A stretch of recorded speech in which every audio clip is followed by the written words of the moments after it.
We're honored to have the film at AFI FEST. Really glad to be here. Glad to have an audience out here to see the film. I don't like to say too much. Enjoy it. I'll be back with special guests and very important people to do a Q&A and talk about the wonderful Sammy Davis Jr. Enjoy.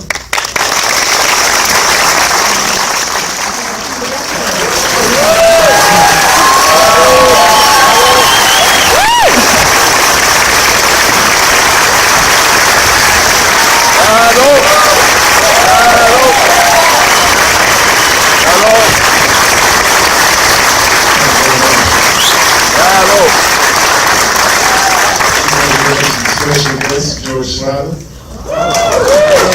Burt Boyar, Buz Kohan, Manny Davis. You guys come on up.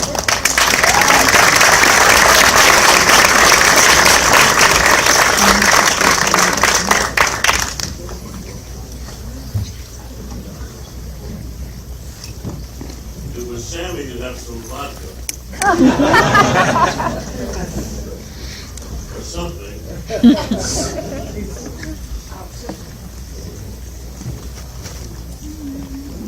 What a nice show.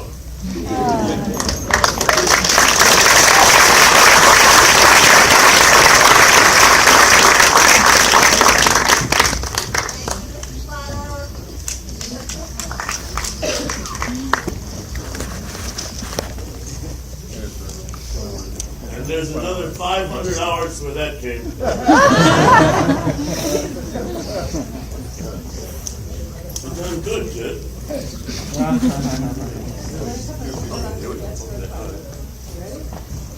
If I fall, applaud me. Where are we going here? You look like you're about.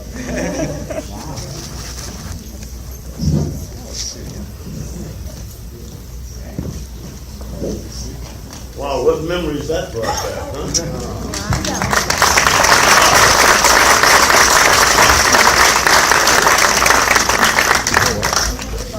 Well, don't just sit there. Okay, we'll share it. I'll stand right back here. No problem. Great.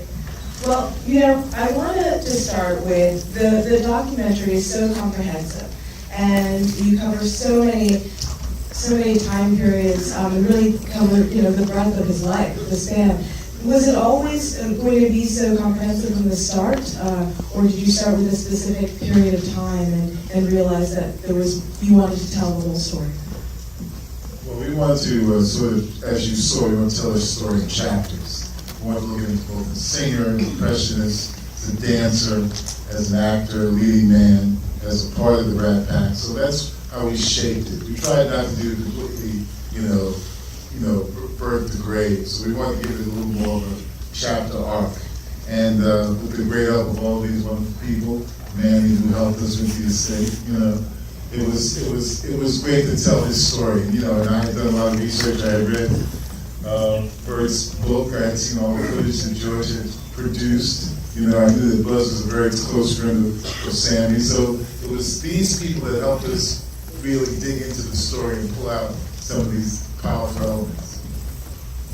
Congratulations, you did a hell of a job.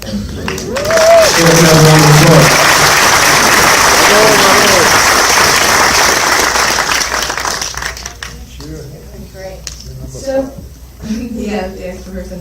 So it would be great to hear with some stories, since we have special guests here, that we didn't see in the documentary, and maybe Samuel has some relation to footage that you didn't have room for. So I'd love to start with maybe a shared story that was sparked by something that you saw in the documentary.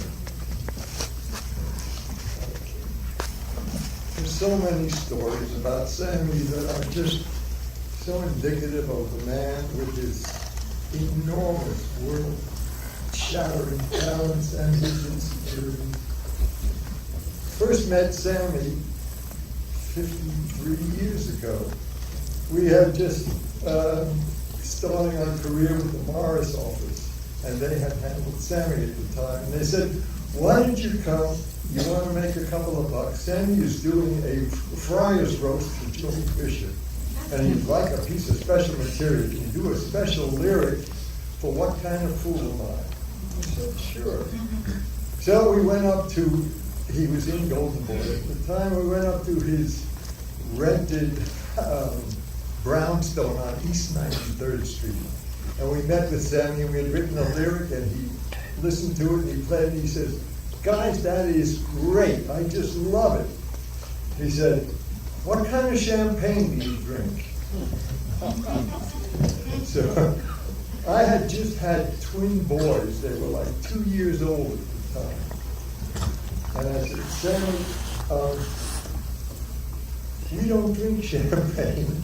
Can you get us a case of Enfamil? What is that? I said, it's baby formula. Sure enough, the next day, a case of Enfamil and a case of Dom Perignon.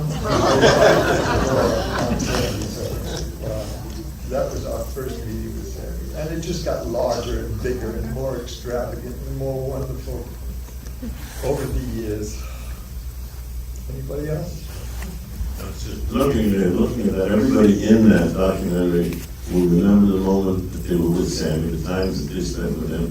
And I'm just sitting there saying, wow, how lucky we were to have known that little guy, and how many big moments there were.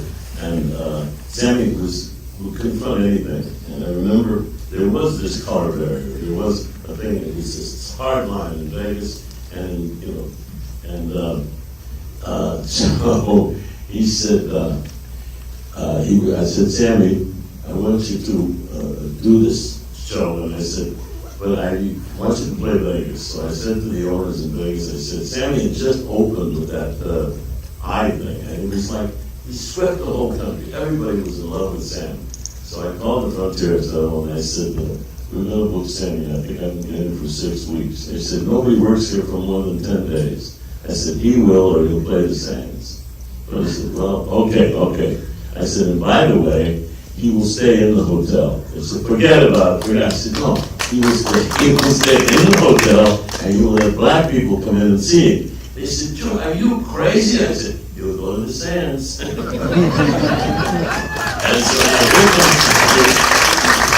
it was at the Frontier Hotel. Here comes Sammy, and it just swept. Now, you couldn't get near the place, right? And it broke the corner barrier. It really did, to the point where they eventually opened a place called the Moulin Rouge. It was just black people.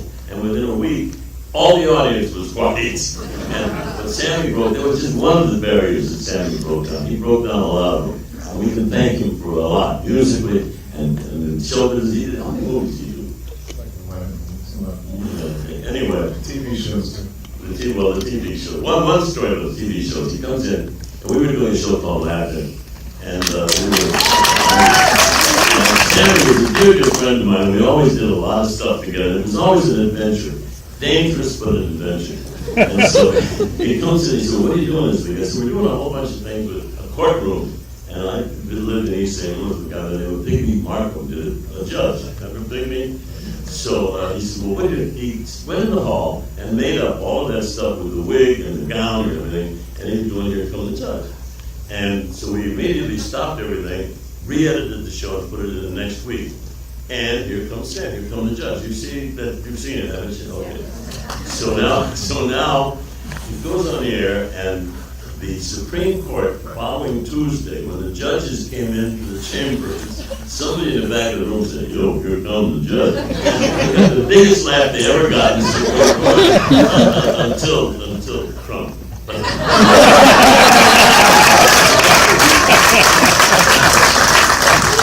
But he changed. That's just one of the things he changed.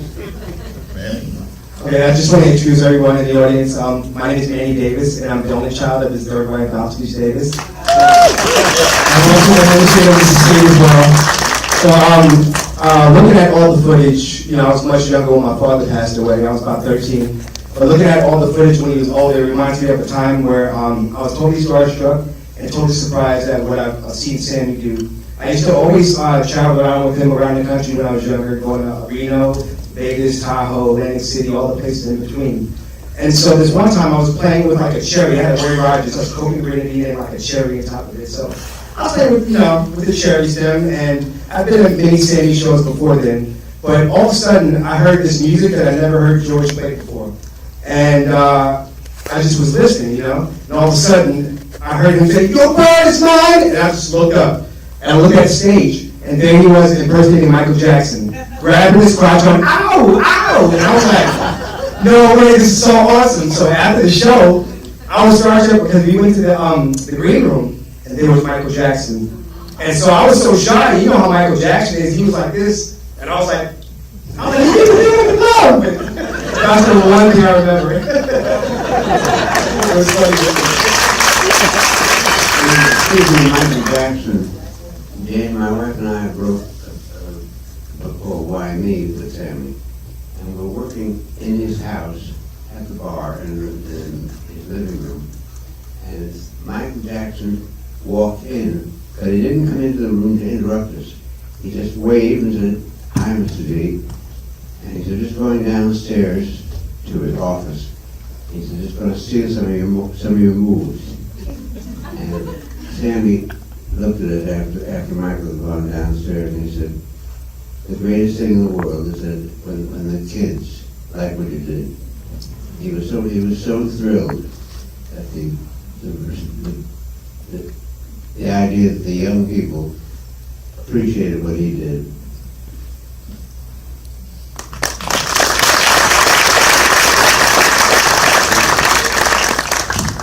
Just one more indicative story. We were fortunate enough to do the Sammy Davis series. It was coming out of New York, and we had done 2 specials with Sammy, and after the specials, one was for NBC, one was for ABC, and they were both fighting to get a series with Sammy.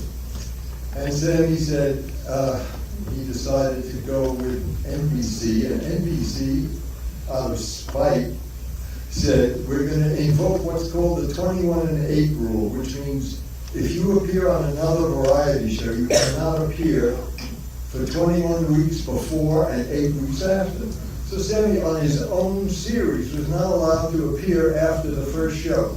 So there were 4 shows that didn't even appear. Now, Sammy used to say all the time, "You know that place in my act where and we'd say, "Sammy, we poor kids from the Bronx, we couldn't afford to go to Bill Miller's Riviera and pay the cover charge." And Mr. Bad Bite, as he used to call himself, when the lower jaw came out, and said, "You're never going to say that to me again." And he said, "George, book us into the Deauville Hotel in Miami for 4 nights, 8 shows, and bring the whole library." Literally. Everything Sammy did from "I'll be glad when you're dead, you rascal you," to all the impressions, to every song he ever sung. He did 8 shows. None of them were ever the same. Each show was different, and by the time we finished on the 8th show, he had done the whole thing. And he turned to us and said, "You're never going to say you haven't seen my act." The only problem was Poet Monica opened for him every night. So we could, by the 8th show, we could repeat the whole Poet Monica act, word for word, because he never changed a thing. But Sammy, it was just, literally, he did everything. And the producer of the show was Joe Hamilton, who was married to Carol Burnett. And Carol came down and she sat through the 8 shows too.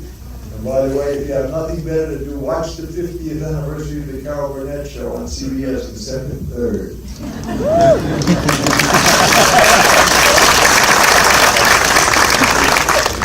One thing you gotta understand about Sam, it was exciting, it was fun, it was funny, it was laughs, it was sexy, but it was also usually dangerous. There was always something in there that you had to be kind of careful of. I wanted to do a special with Sammy, and I talked to Buz, and we said, "Let's do a real blowout Sammy Davis special." It wasn't easy to sell that at that point, because he didn't have a record with us. So I sell an hour special to NBC, and in that I promised them Whitney Houston, Michael Jackson, Frank Sinatra, and Eddie Murphy. And they said, "Can you deliver them?" I said, "Sure, Sam, can you deliver them?" So anyway, we start booking these people, and I think we're going to get them. And then they call up, and Sammy lawyer called me and said, Sammy just found out he has throat cancer, and he's going to have radiation. And I said, why does everything happen to me, right? So I said, well, what do we do? He said, Sam says it's up there. Go to see Sammy. I said, no, look, Sam, you're going to have this treatment. He said, yeah. And I said, now how it was, what was it, 6 or 8 weeks? And I said, well, we're going to go ahead and do the show. He said, well, okay. I said, you're going to be there. Now, don't ask me to go out and make an announcement on it. So he said, he'll be there. So now we booked the show, and it's key that we get Michael Jackson. He was key to it. And nobody could get Michael Jackson. I said, Buz, what are we going to do? Time was going by, we're getting closer and closer. And finally, Buz comes in with a poem. The poem is You Were There. And we get Michael Jackson, and you couldn't get it because he was having hair treatments or something anyway. So now we're there the night before the show's taping, and we're at the Shrine Auditorium, and in drives Michael Jackson in a black limousine, and they go into the convention center, and Buz and Michael and Glenn Rowe, whatever, sit down and they write the song that you heard, You Were There, that night. And Michael had never sung it until the next morning, and it was like, there was no way we were going to get that song done. Sammy Davis was going to show up with that burned out throat, and but it worked, and he was magical. He made it work, and that was one of the highlights. But I thought, everybody thought, you'll never get Michael Jackson. You got it. I got a chance to go to the after party. The After party was crazy. Was that hot or what? I didn't have to go to school for 2 days. I was 67, but yes. They wouldn't let you in or what? Oh, yeah. He said you had to go to school. Sammy had parties you cannot imagine the parties. We'll try, but it was great. How old were you then? I was 13. I was 13, so it was like a living wax museum. You have all the people that are famous before they got in trouble. So it was a great time of my life. Some of them got in trouble real quick. Oh yeah, right after the party. But you cannot, I wish every one of you had a moment of an adventure like the multiple adventures we had with Sammy Davis Jr. He was magical, and I treasure the times that we spent with him. We were very, very lucky. You were too. So, Sam, I'd love for you to talk a bit. I mean, here we're hearing some really incredible personal stories. What did you discover as you were doing your research and interviews that you didn't know about Sammy Davis Jr. before?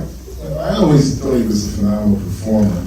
I had forgotten how he was also, very, very adept at playing other instruments, trumpet, piano, bass. The guy could play drums, phenomenal drummer on par with Buddy Rich and Art Blakey and Max Roach and Gene Krupa. He's a phenomenal drummer.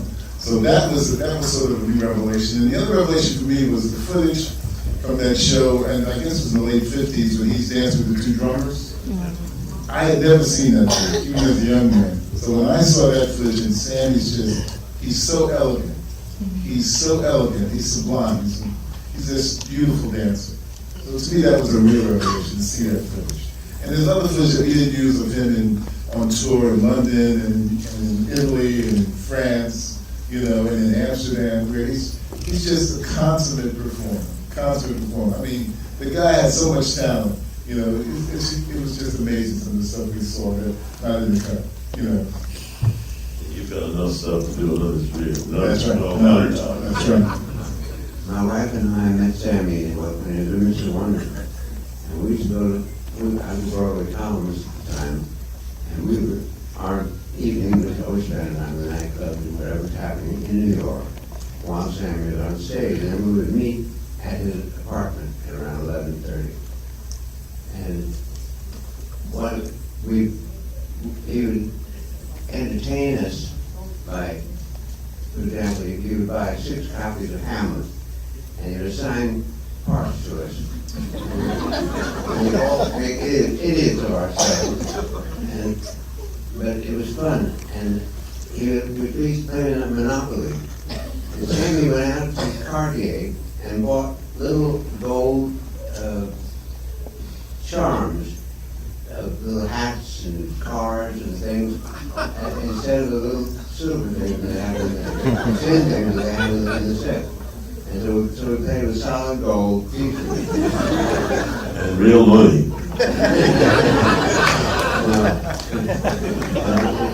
The interesting thing to me one night he said to me, as we came back from our round, he was already home, and he said, when are you going to take me to El Morocco? And I said, well, let's go. You want to go? I didn't really want to go. Let's go now. I just came back. He said, call them and tell them you're bringing me. I said, I don't have to call them. He said, the page is not that full. He said, call them and tell them you're bringing me. I didn't understand yet at that time. And so I called and I got the maitre d' on the phone and I said, I'm coming back and I'm bringing Sammy Davis Jr. with me. And he said, just a moment. And the next thing I know, he puts on the press agent of the restaurant. And the press agent says, he's very black, isn't he? He's very dark, isn't he? And I said, we're coming.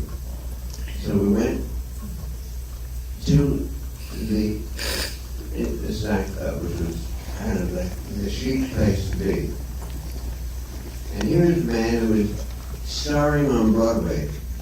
And you couldn't walk down the street with him without people surrounding him and stopping him, and cab drivers waving and saying, hey Sam. So, and we pulled up to the nightclub. Apparently they had a button that would indicate to the maitre d' that something was happening, whether it was good or bad. He'd be on the alert, somebody coming in. And so we went in, and the maitre d' looked at me with this cold stone face and said, this way please. And he led us in through the restaurant. The first part of it was the section everybody wanted to sit in. And the people there were elbow to elbow. It was so ridiculous because the other half of the restaurant was empty. But everybody was there elbow to elbow. And they saw Sammy and they were wild. And say, Sam, and waving. The orchestra started playing all of the dance orchestra started playing all of his music. So we followed the maitre d' down to what they called Siberia. And he seated us at a banquet table in Siberia. And we ordered drinks, and I'm sitting there with him, and Sammy looks at me and said, what's wrong? And apparently when I get upset, I had a muscle that would do a dance. And Sammy said, well, what's wrong? I said, we're on the wrong side of the room. And he said, okay. He said, well, in that case, let's just finish our drink and we'll leave. So we did that, and we went back to his hotel. And he said, you know, we got to tell people. Because you have to understand that all the people that were there were thrilled that he was there. The owner was looking out at John Perona was the owner, and he was looking out through the kitchen at a little triangular window at this amazing situation of a black man being in his nightclub. And yet the people that he was worried wouldn't like it were just they're ecstatic about it. Anyway, we got back to the hotel in San Francisco. We really got to tell people. They don't know. So we talked about ways to do it, and we wound up writing a book called Yes I Can, which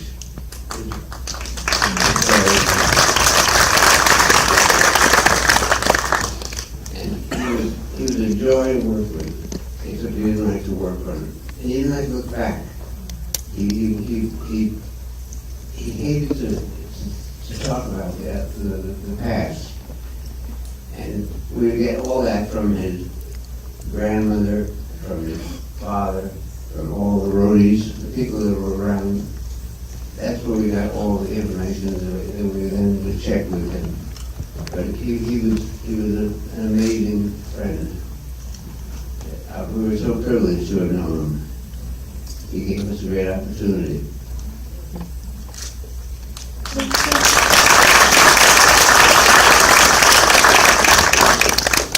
So Sam, he led such a rich life and complex in terms of both, as a groundbreaking entertainer and crossing racial divides. And establishments and in the industry and in his personal life and social situations. For you, what drew you to this story the most? Why did you feel that you had to make this film as a filmmaker, as an artist? Well, as a black man, I was always as a young man, I was always a big fan of Sammy Davis Jr. He was one of those people, as Margaret Jackson said, when Sammy Davis came on television, he would say, "There's Sammy Davis Jr. He's on TV." So now here I am 40 years later, and I have an opportunity to direct a film about Sammy, and to me it's such a pleasure and honor to be able to have a new generation understand how phenomenal man he was, how talented he was. It was extraordinary. Complicated, but extraordinary. And that's what I wanted to bring out in the film, that he was extraordinary but a complicated human being. As Diane Carroll said, he was funny, he was this, he was self-destructive. He was a fascinating man. And what's amazing too, for a man who had, not much of an education, you listen to Sammy on the Mike Douglas show or with David Frost, he is so articulate. And he's so sensitive about his feelings. He can articulate his feelings so strongly. It's amazing story. Another thing that was I didn't know about was what happened when his invitation was taken back when he went to the Kennedy Gallery. That was him and Sinatra supposed to be like this. Sinatra wasn't there for him that time, But they had also, as you guys know, they had a very complicated relationship, him and Sinatra, So to me, it was important to help tell this story and make the audience aware of Sammy Davis Jr. He had a great sense of humor about himself, too. He loved talks about, tell him about Magic Johnson when he got the autograph. Sammy did not have a big education, so but he taught himself to read, taught himself to write, and eventually he knew he was going to be famous, so he started practicing his autograph. So why should I tell the story? So, What did I do? now, what happened actually when we were doing the 60th anniversary show, you had to find things for different people to do. And it was fairly easy because everybody had a connection with Sammy at some point or other.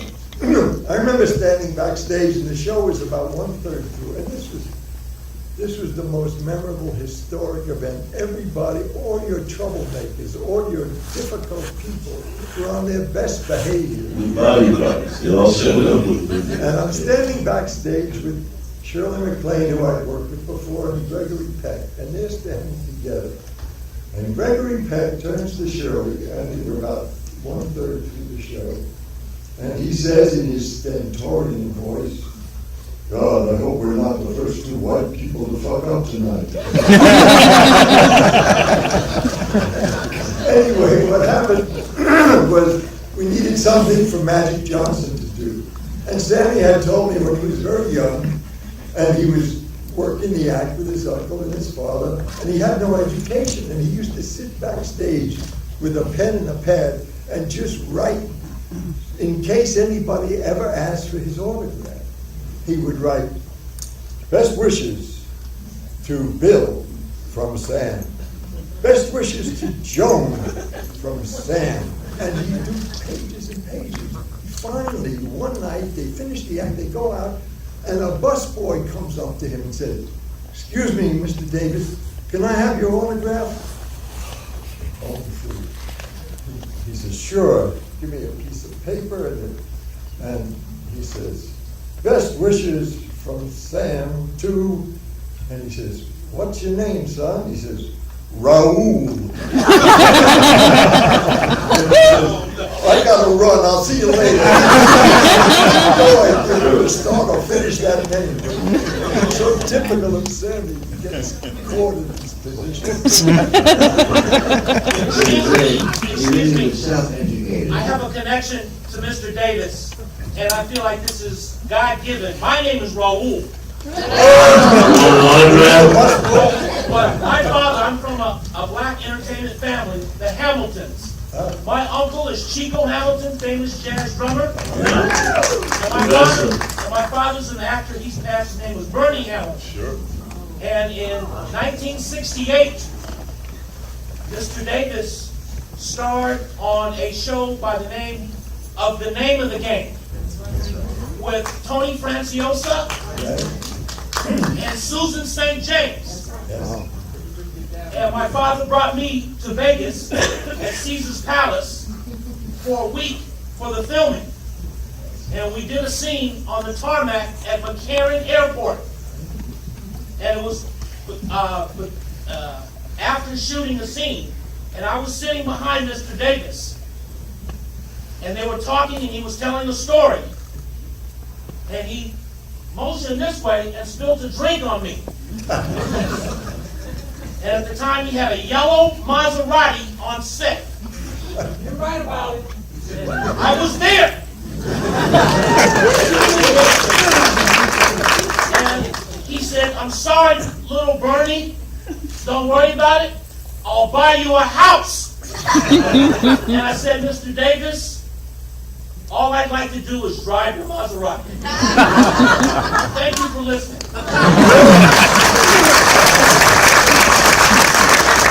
Another great story about cars, now that you bring it up, I'll tell it.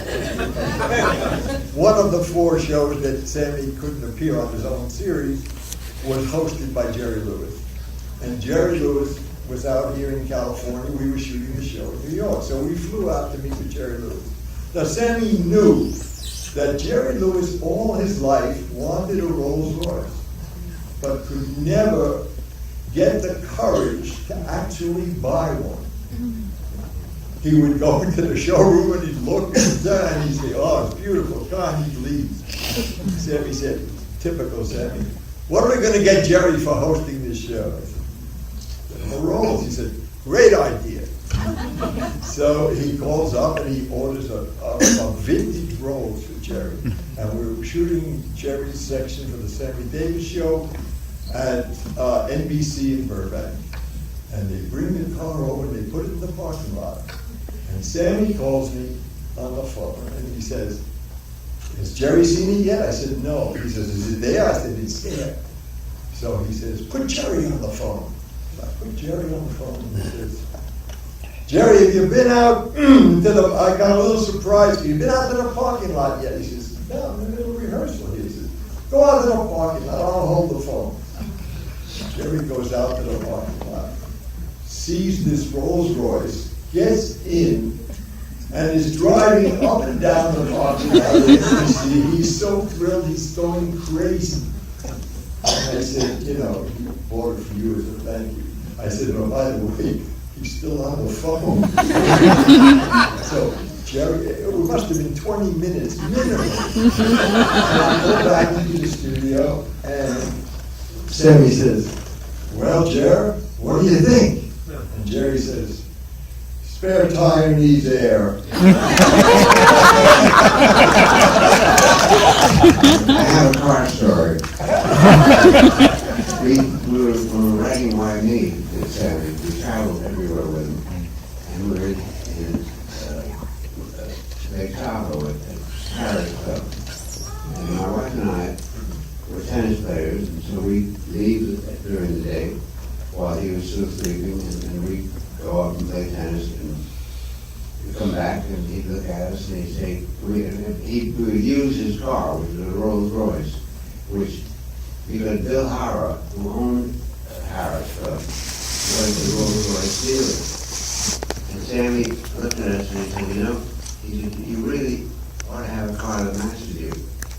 So the next day, sure enough, there was a white Rolls Royce with white interior, with us in our white tennis set. It was incredible. Thank you. Well, I want to thank everyone for coming. I wish we had more time. So many incredible stories. But thank you all for coming. For sharing your stories. Thank you so much. Really appreciate it.